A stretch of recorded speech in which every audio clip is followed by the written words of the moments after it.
Pumpkins, werewolves, and bronies, oh my. It is We Have Video Games at Home.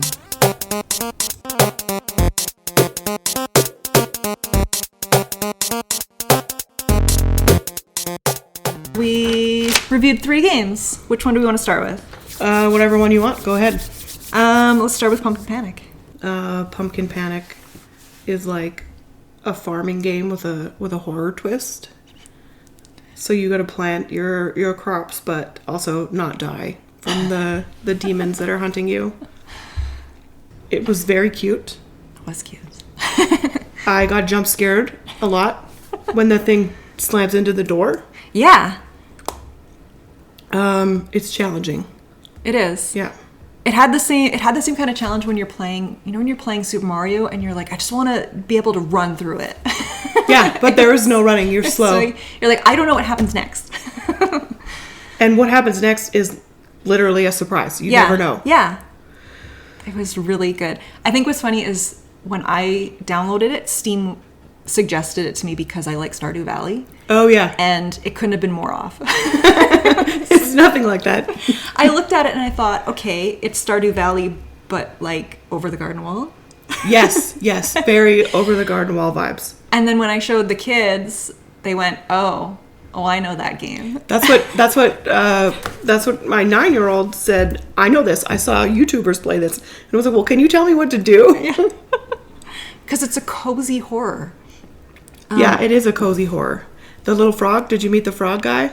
There's a frog guy? There's a frog, and he's your friend. He lives in that little doghouse, and you pet him, and then he follows you around while you're gardening. I had no idea. And then when you have to run inside away from the scary thing, he comes inside, you let him in, and he hangs out with you. He was so cute. I was freaked out because there's also like an enemy in the well. Have you come across? Oh, no, I did not. Every once in a while, like a monster starts coming out of the well, and I freak out. And then I watched my kid play it, and didn't happen to him not once. Oh, nope. I didn't see a well guy. There was the creepy wraith whatever thing, but like in the bushes. Oh, yeah. Yeah, every once in a while. And then the clowns. I don't do clowns. No, I don't do clowns either. I loved it. I thought it was so good. It had such great tension, and I did complete it. And then after you complete it, a nightmare mode unlocks. No. And I played the nightmare mode briefly. Yeah. And I was like, no, I can't right now. So I'm gonna return back to it and play it. But I also looked it up because I wanted to know, like, why is it free? There's absolutely no DLCs. There's no in-app purchases. There's nothing behind a paywall at all. And I guess the students that created it just wanted it to be free. End of story. That's amazing. And it was students. I love that. One nitpicky thing I didn't like is that when you put the garden plots down, you can't turn them so like the lines line up, and that's just really stupid of me, but it annoyed me. Oh, I thought it was it was good. Comfy horror game. I love it. Yeah, the kids actually played it for a little while too, and they enjoyed it. It's short and like a fun little challenge. Yeah, it's also fun to really watch somebody play it who has no idea. Yeah, because that was me. I had not a clue. I also think it's like, I don't want to reveal too much about it because I think it's better to go in blind and not know. Agreed. Not know what's going to happen and just see how long you can survive. And figure it out as you go. Yeah, just figure it out. As frustrating as it was also super fun to do that. Because you're like, oh my god, what the hell is that? Yeah. Where did that come from? Like avoiding the clown. I don't love clowns, but like, what was the clown? I do have to say that headphones are a must for that game because it's all sound cues and timing. Oh, okay. So I would say headphones are your way to go there. See, I didn't play with headphones. You didn't? That would have been better, yeah. Yeah, because you can hear the wind coming, and then you can hear like the footsteps of things. So I think that made the sound cues. I plugged my PC into the projector and projected it on the wall in a dark room. Oh my god. So, I don't know. It added to the ambiance. But yeah, headphones would have been good. Yeah, I think that was the way to go for sure. And then what is nighttime? You can't see anything. Right. Right? And you don't know what you're going to run into. You don't know what you're going to run into. It's good. It was a good time. It's good. It's a game that I'll probably revisit a couple times. Same. Yeah, I'm going to hang on to that one for sure. Okay, and then WereCleaner is completely free again. Just only a couple levels. And I played a little bit of it, but my kid played the whole thing. Yeah, my kids haven't seen it yet, but I'm going to show them when they come home from school because I think they would like it too. Mm-hmm. It's quick, it's super cute and funny. And the idea of it is, you're a janitor and you get thrown on the night shift, but you're also a werewolf. So now you have to stealth mode through work to clean up things and nobody can see you. And if somebody sees you, then you have to kill, eat, and then clean up the mess. And every time you do that, your points go down and you don't get your star level. Yeah, the goal is to not kill anyone.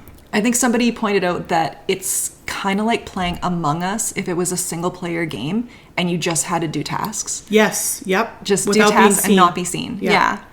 I got about halfway through and then I kind of ran out of time, but it was cute. The voices of the security guy when you're in the beginning. That was good too. It was so funny. It was great. Great story. Great animation. I hated the bathroom mess because there was it was just gross. But I found the guts funny when you ate the guy. So I don't know. No, I think I got to a point where, you're trying to be super stealthy, and then I ended up having to kill everybody in the office. I was like, oh no. There were 2 people in one room, and I didn't know that until I walked in, and it was too late. And I was like, oh no, quickly, kill them, clean it up. It was good. I thought it was great. I didn't like the controls kind of felt like sideways. Like I had to hit up and over at the same time to go straight. Oh, okay. And I didn't like that, but it could have just been my computer problem. Yeah. But I think it would be better on with a controller. Oh, I see. Yeah. I was playing on controller. Oh, okay. So you probably didn't have that issue. No. Okay, this one I have a ton of notes for. Okay, I don't have very many notes. So many notes. This game frustrated me. Okay, so Them's Fighting Herds, free on Epic Games. As of today, this morning, it's no longer the free game. Oh, okay. But it's still available. Is it cheap? I think it's $20. Okay. Which is not bad. Not terrible. I'm sure if you throw it in your wish list, it'll be cheaper down the road. But I had so many questions when I was playing this game.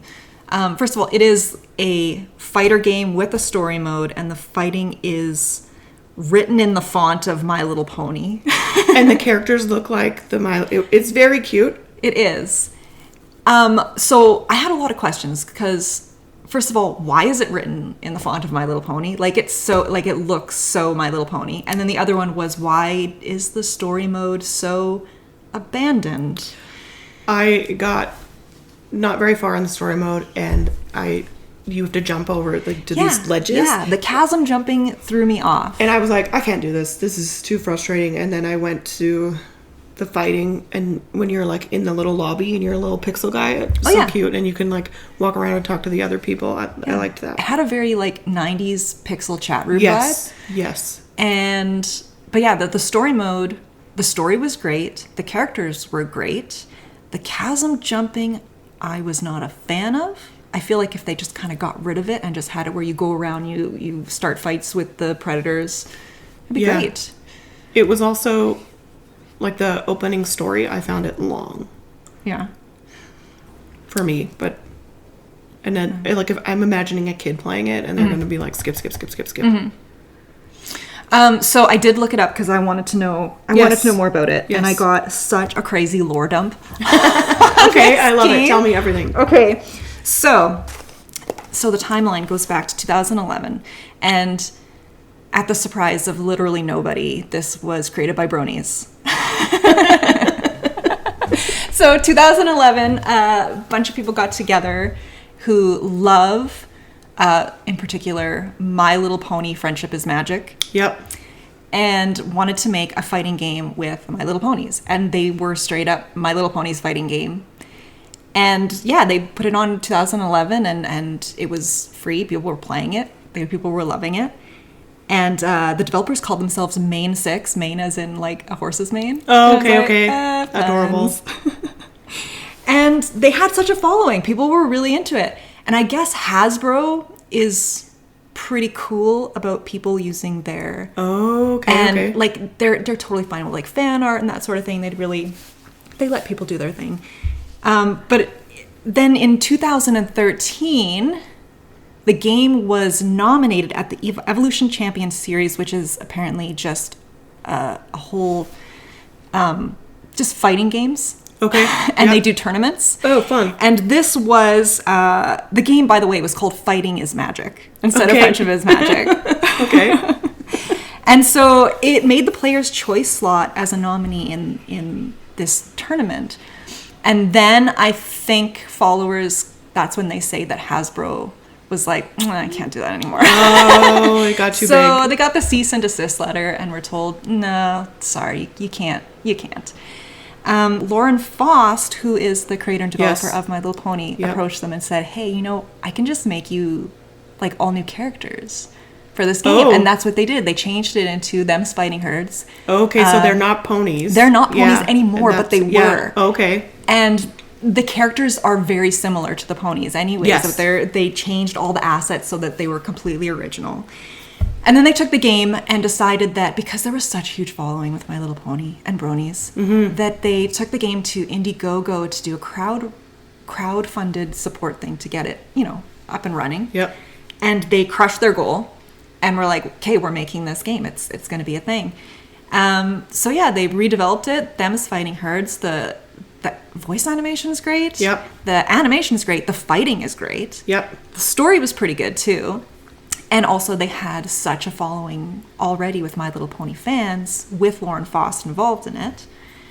Then what they did is the game dropped, I think, in 2020. And in 2021 went back to that Evo fighting series and was one of the games that people were fighting with. And they're like, this is in the tournament. This is going to be part of it. Oh, so they did this awesome. full circle back to 2020. And then shortly after that, Modus buys out Mane 6 and took over the game. Okay. And then very, very shortly after that, they decided that they were just going to cut development. And so it left the story mode in limbo. And it pissed off so many people because it was crowd-funded and crowd-supported, and they were promised a fighting game and a story mode and the online and everything, and they were also promised new characters. Oh, that's sad. So when they cut the development, they dropped a couple new characters, and the characters were so buggy, and I guess they just, crashed the game buggy. Oh, no. And they were so disappointed, and people who had crowd-funded for the story mode are never going to get it. Oh. And then after that, the main 6, all but 3 members were all laid off. And so the game was just dead. Just dead. But I guess also, in 2013, when Hasbro gave them the cease and desist letter, a bunch of bronies were like, well, we still want to fight ponies. Okay. So they created a game called Fighting is Magic, Aurora. I don't know why. Okay. And it's still a free game and it's online and you can fight ponies. Really? Yeah. Loophole. And I tried to find it because I was like, it's a free game. We should include it in there. But my browser would not. It was like, are you sure it's a little sketchy? It's like, no, I think we'll download it. And it was like, I don't like this. So it would be cool if maybe we could find out how to get it because I want to see it. I want to see what started it. And it's kind of interesting to see how a game was free this week on Epic Games, and it just had this whole kind of lore of this birth and death and resurrection of people who just want to fight I love ponies. the things with a story like that too. Yeah. Especially when it's made by, just dudes in the basement. Yeah, they're just fans. Yeah, I love that. Yeah, it was fans, and they got to get it off the ground and go somewhere, and then it kind of went downhill so fast after that.